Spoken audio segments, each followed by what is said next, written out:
Nah, seperti apa perkembangan isu kebangkitan PKI saat ini? Kita akan membahasnya bersama sejumlah narasumber kami melalui aplikasi Zoom atau telah tersambung melalui telekonferensi. Direktur Wahid Foundation Yeni Wahid, dan nanti juga akan bergabung bersama kami politisi PDI Perjuangan Arief Wibowo. Saya akan sapa dulu Mbak Yeni Wahid. Mbak Yeni, terima kasih sudah bergabung bersama kami. Apa kabar Mbak Yeni? Baik Mbak Popi, gimana? Semoga sehat ya. Iya, Mbak Yeni juga semoga sehat selalu. Mbak Yeni, kita tahu bahwa setiap akhir September dan juga awal Oktober misalnya menjelang kebangkitan nasional misalnya, saat ini sering sekali terdengar isu begitu soal kebangkitan Partai Komunis Indonesia. Nah, ini pendapat Anda seperti apa Mbak Yeni? Ya, isu PKI ini memang sudah menjadi komoditas politik, dipakai sebagai platform oleh kelompok-kelompok tertentu untuk mengkonsolidasi kekuatan politiknya, untuk memprovokasi masyarakat agar mau mendukung agenda mereka.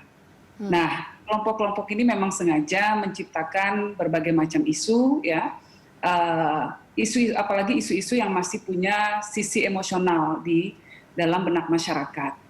Nah, ini memang sangat mudah ya dikapitalisasi secara politik, dan masyarakat kita kalau isunya sudah menyangkut agama, kalau sudah menyangkut hal-hal yang sensitif, pasti gampang sekali terprovokasi.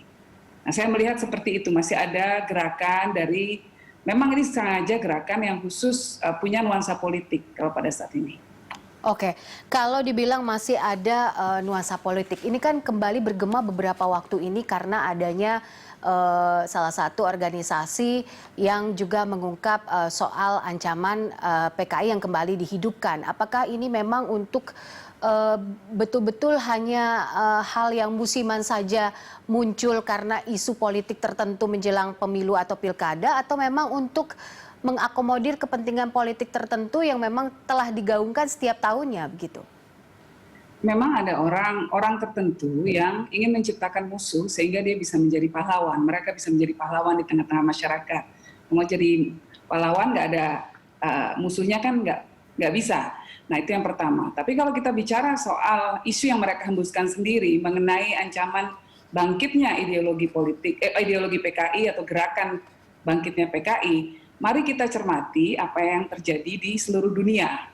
Ya, yang namanya gerakan komunisme di seluruh dunia itu, apakah memang masih ada manifestasinya yang dianggap cukup berhasil di dunia? Yang pertama, kalau konsep yang diusung oleh komunisme yang banyak dipahami oleh masyarakat, yang pertama kan cirinya adalah soal tidak adanya kelas di masyarakat, yaitu bahwa tidak ada kelas buruh dan kelas pengusaha, penguasa kapital, penguasa modal, nggak ada nih. Ya, semua alat-alat produksi dimiliki oleh kaum buruh. Nah, kita lihat sekarang salah satu mbahnya yang dianggap mbahnya komunisme, yaitu Cina. Di sana penguasaan alat-alat produksi bukan oleh buruh, tapi juga oleh perusahaan-perusahaan. Jadi jelas sekali yang namanya gerakan dan ideologi komunisme yang tidak bisa diaplikasikan. Yang kedua, kalau dianggap bahwa komunisme ciri keduanya adalah tidak percaya agama, kan gitu katanya. Nah, negara mana sih yang menjadi salah satu poros kuat komunisme pada waktu itu tahun 65? Kan Uni Soviet. Nah, sekarang yang ada adalah Rusia. Rusia, apakah di Rusia tidak ada agama? Keliru, di Rusia itu justru kelompok agama Kristen Ortodoksnya sangat kuat sekali. Dan Islamnya juga kuat.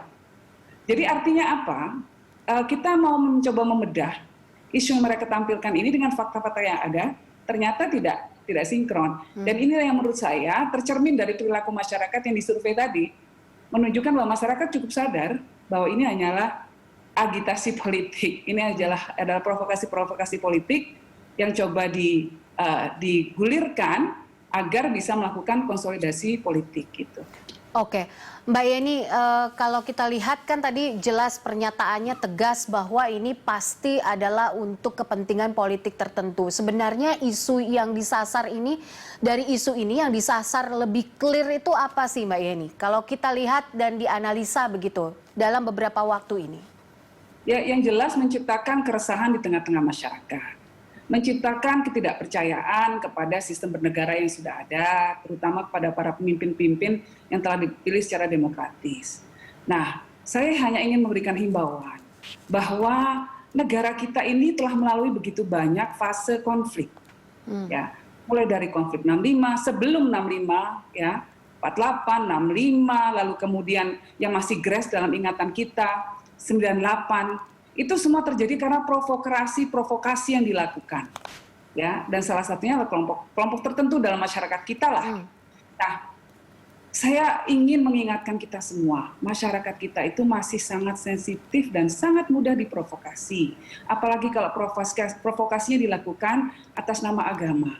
Ya, kami ini sebagai kaum beragama justru terlibat langsung, Mbak, yang ada di lapangan, ya, NU dan kelompok-kelompok Islam lainnya, juga kelompok-kelompok agama lainnya, itu terlibat langsung dalam peristiwa yang mengiringi dan yang mendampingi G30S, ya, atau Gestok, apalah gitu ya, gerakan-gerakan itu yang berhadapan langsung dan kadang diprovokasi untuk melakukan eksekusi.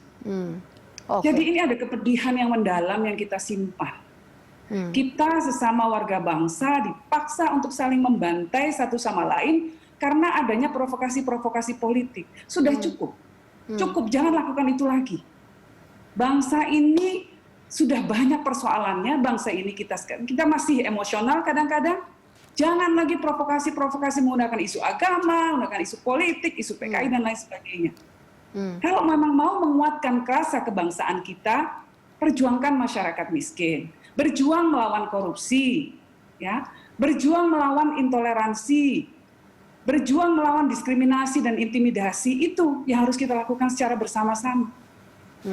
Dan itu persoalan besar. Jurang antara yang miskin dan yang kaya masih menganga begitu kuatnya. Ini PR besar kita. Ada persoalan-persoalan yang kita hadapi yang harus kita mitigasi. Persoalan ekologi, bencana alam yang mungkin mengancam kita karena Indonesia berada dalam yang namanya ring of fire.